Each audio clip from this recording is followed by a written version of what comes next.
Hello viewers, আজি আমি এখন ক্লাছত ডিসকাস কৰিম জিওগ্ৰাফিৰ কেইটামান ইম্পৰ্টেন্ট কোৱেশ্চন। তো ক্লাছটো স্টাৰ্ট কৰো।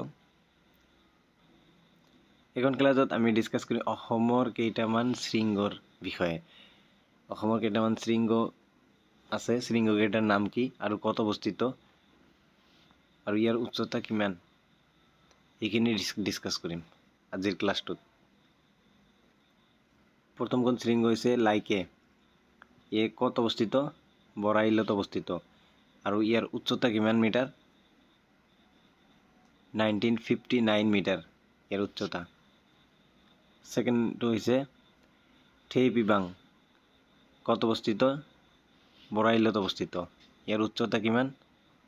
1866 মিটাৰ।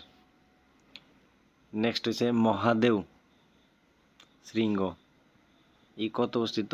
বৰাইলত অবস্থিত আৰু ইয়াৰ উচ্চতা কিমান? 1739 মিটাৰ।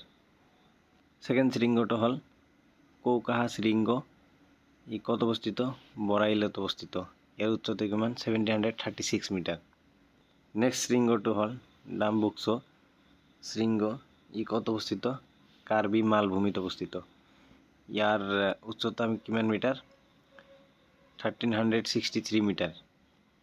নেক্সট শৃংগটো হল সিংহাসন, ই কত অবস্থিত? কাৰ্বি মালভূমিত, ইয়াৰ উচ্চতা কিমান? 1359 মিটাৰ।